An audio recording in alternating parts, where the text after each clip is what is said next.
Hola, bienvenidos a Libros Históricos. Estamos acá con la segunda separata de libros históricos. Se pudieron dar cuenta, ¿verdad? Que vimos un panorama así súper rápido de libros históricos y que son 12 libros los que vamos a estar viendo en este ciclo. Obviamente vamos a correr con algunas cosas. Hay libros que vamos a poder ver con un poquito más de detalles por la cantidad de versículos y de capítulos que tiene. Hay otros libros que los vamos a ver un poquito más generales por la cantidad, ¿verdad?, de versículos y capítulos que tiene. Entonces, este día comenzamos con el libro de Josué. Yo creo que ya muchos escuchamos historias acerca de Josué y aquí usted va a ver un resumen de los capítulos que tiene el libro de Josué. Dice acá en su separata, dice Josué, tiene un título que se conoce como el libro de Josué por su personaje central y autor principal. Según la tradición judía y la iglesia, su nombre significa Jehová es salvación.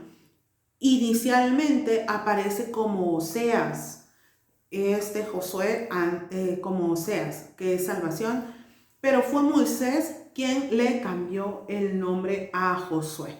Luego tenemos acá el contenido del libro, donde dice que Josué es un libro con un registro de datos relevantes, en serio, de la conquista de la tierra prometida. ¿Qué significa eso? Que aquí hay historia, hermanos, de verdad, buenísima historia acerca del pueblo de Israel, grandes cosas que Dios hizo con el pueblo de Israel y que tenemos que recordar que Dios es el mismo de ayer, de hoy y siempre. Y Él hizo grandes cosas, ¿verdad?, en el Antiguo Testamento, lo hizo con Josué.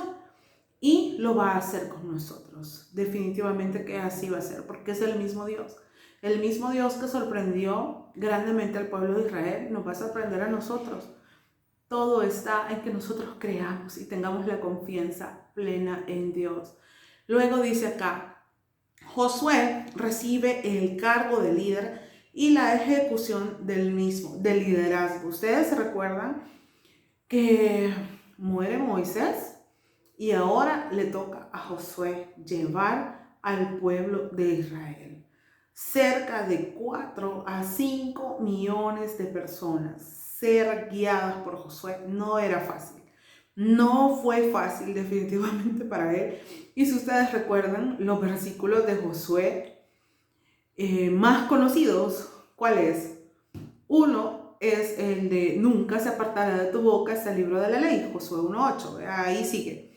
Pero el otro es el que dice, mira que te mando que te esfuerces y seas valiente.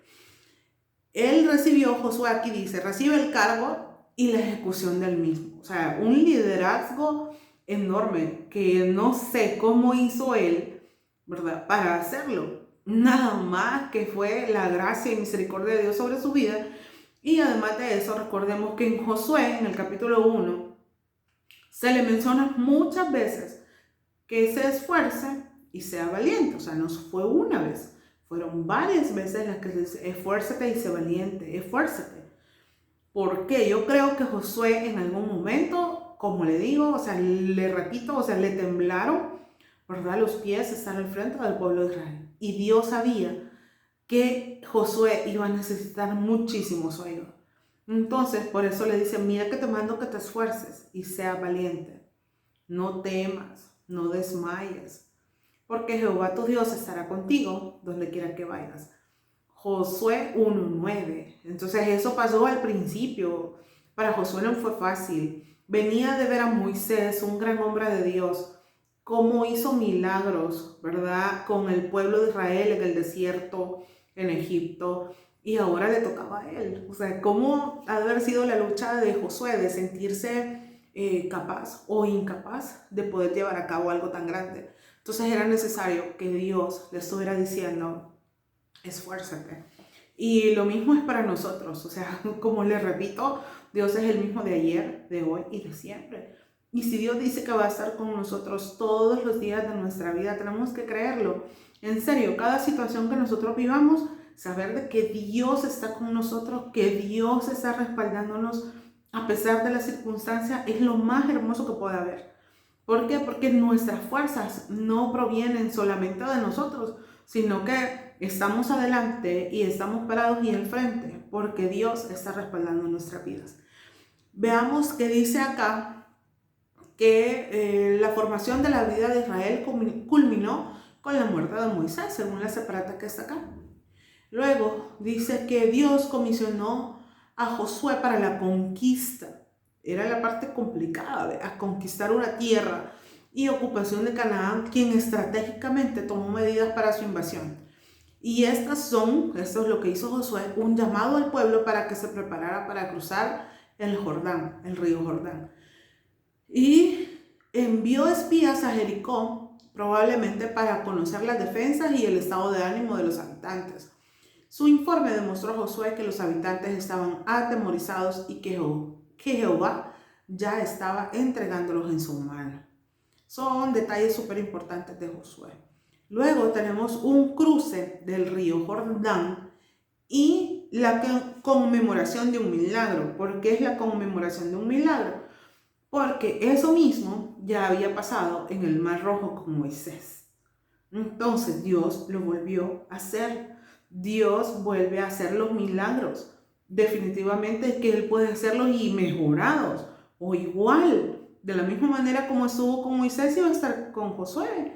Entonces Dios lo empezó respaldando. Eso lo vemos en el en los capítulos 3 y 4 hasta el versículo 24, donde dice que en la primavera el río había crecido con el deshielo de la nieve del monte Hermón.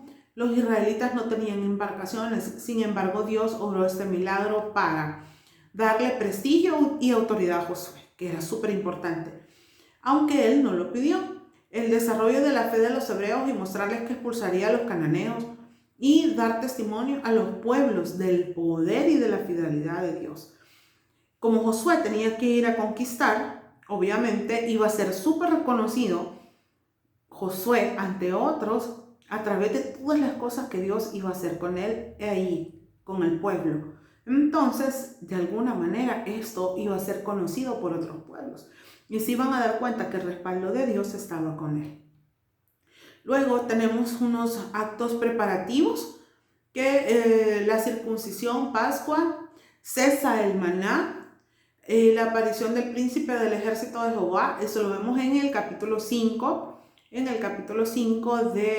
lo que es Josué. Luego nos vamos al 6, que es una historia súper emocionante, de verdad. A mí me ha encantado siempre contárselo a los niños, a los pequeños, porque es emocionante. Y cuando caen los muros de Jericó, eso lo vemos dice acá, caen los muros de Jericó y empieza la conquista del centro de Canaán. Y eso lo vemos en el capítulo 6. Usted sabe que era sumamente importante que Josué pudiera, ¿verdad? Darle al pueblo el ánimo y la fuerza para saber que iban a conquistar una tierra. Y aunque ellos hubieran visto algo muy grande adelante, al frente, ¿verdad? Gente con la que luchar, cosas por conquistar, Josué tenía que animar muchísimo a su pueblo, decirles, sí podemos hacerlo, Dios está con nosotros, ya van a ver que vamos a salir de esto.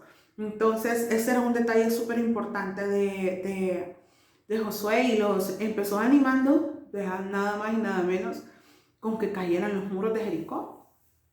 Los muros de Jericó estaban alrededor de toda la ciudad. Tenían aproximadamente 2 kilómetros de ancho ese muro, de ancho. O sea que ahí podían perfectamente pasar, caminar, vivir. Incluso quien vivía en el muro era Rahab, que vivió ahí en el muro. O sea, vivía en el muro literal, porque era suficientemente amplio y largo, ¿verdad? Que estaba alrededor de toda la ciudad. Ese muro definitivamente que fue una muestra cuando cayó, fue una muestra del poder de Dios, definitivamente, porque ustedes saben que dieron vueltas alrededor de Jericó y Jericó estaba como, ¿qué pasa? ¿Por qué están haciendo esto? Al final dieron unas 7 vueltas el último día, gritaron y el muro cayó. ¿Qué pasa? O sea, ¿qué pasa con eso? O sea, solo gritar y se cayó.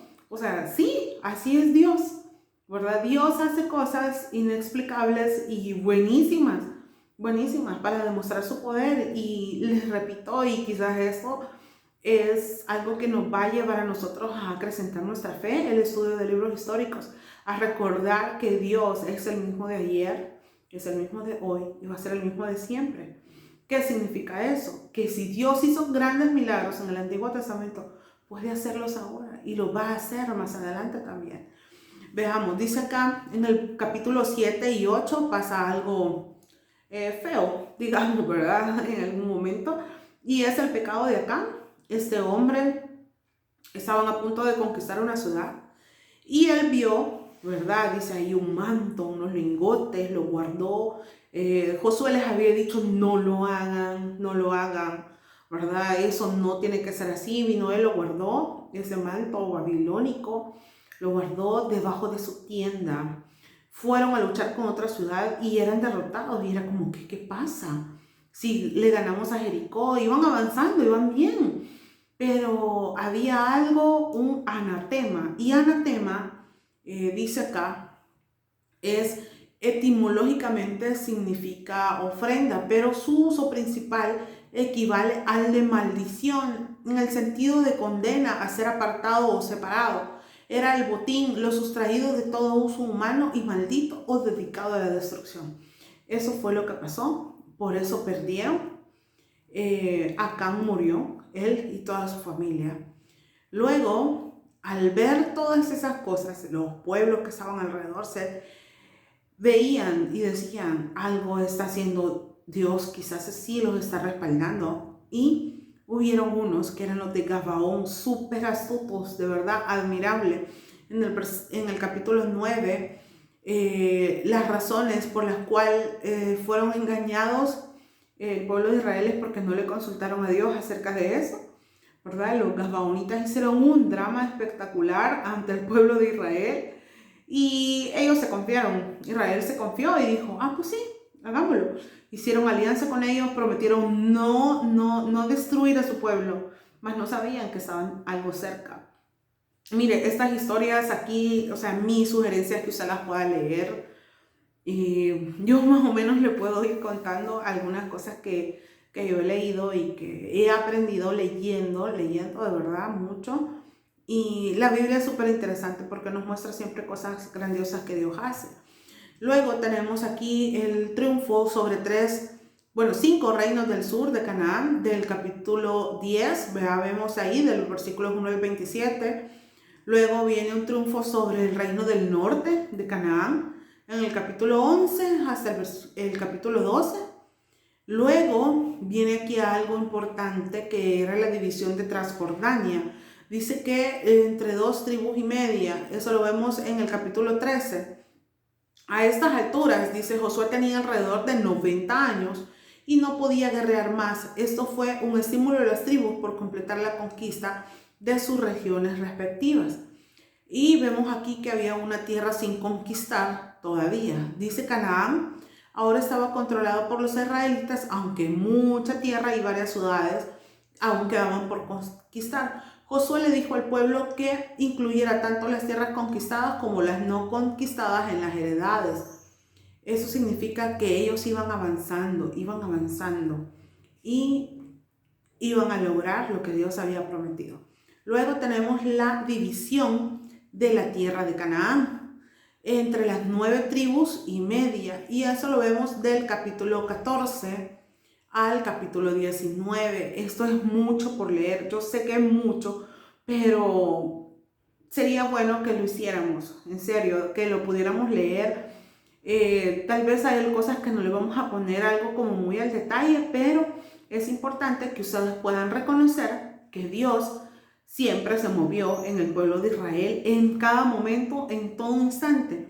Luego vemos que aquí se distribuyó así, dice Josué, y el sumo sacerdote Eleazar emplearon el sorteo para distribuir la región a cada tribu. Eso lo vemos en el 14:1, dando espacio a la guianza de Dios para la distribución de la misma. Territorio de las tribus de Transjordania, que fue lo primero que leímos. La heredad de Caleb, ustedes se recuerdan quién era Caleb. La herencia de Judá, la heredad de Efraín y Manasés, el tabernáculo de Silo. Luego vemos, dice, territorios de las otras tribus: Benjamín, Simeón, Zabulón, Isaacar, Aser, Neftalí y Dan. Y luego tenemos aquí unas heredades especiales, donde dice que las ciudades de refugio y la de los levitas. Eso lo vemos del capítulo 19 al capítulo 21, al 45, al versículo 45, y es la herencia de los levitas y ciudades de refugio. Esta parte me gustó mucho porque es como un lugar especial, ¿verdad? Que se apartaba para aquellas personas justamente que necesitaran refugio por alguna situación que estuvieran viviendo por otra persona que tal vez los hubiera querido matar, o alguna otra ocasión por la que las anduvieran buscando. Entonces se iban a las ciudades de refugio. Dice que fue consagrado para ministrar en las cosas religiosas, estaba sostenida por los diezmos, ¿verdad?, los levitas, y ofrendas de las otras tribus. Fue necesaria su dispersión entre las tribus para ministrar y enseñar. Se les entregaron 48 ciudades, de las cuales 6 de ellas se denominaron ciudades de refugio, para proteger contra la venganza injusta, y dice acá, y las luchas sangrientas. Luego nosotros tenemos ya del capítulo 22 al 24, mensajes de despedida de Josué y sus instrucciones.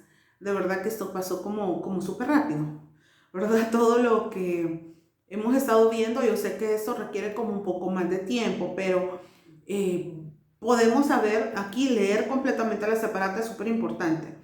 Si no puede leer completamente el capítulo, pero sí tal vez vaya leyendo los principios de cada capítulo para que ustedes tengan una idea. Luego dice, hay un mensaje de despedida de las tribus de Transjordania, que eran Rubén, Gad y la mitad de Manasés. Fueron despedidas para cumplir su promesa de apoyar durante 7 años en la conquista de las otras tribus. Luego hubo un altar junto al Jordán. Dice que las tribus de Transjordania dedicaron un altar queriendo expresar su solidaridad, pero al llegar las noticias del asiento a Silo, pensaron que las otras tribus se habían apartado política y religiosamente, y formaron un ejército para castigar a los supuestos transgresores. Fines fue comisionado en este caso, y las explicaciones dadas a los demás calmaron las inquietudes y el problema fue resuelto prácticamente. Y aquí hay algo que dice que Josué aconseja a los líderes. El primer discurso fue dado en el monte de Efraín, en el capítulo 19, en el versículo 20 de Josué, y el segundo en Siquem, lo vemos en el versículo 24.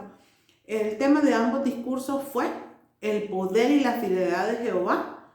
Josué no tomó nada de la gloria para sí mismo, todo sabía que era para honrar y para glorificar a Dios, mucho de lo que él hizo.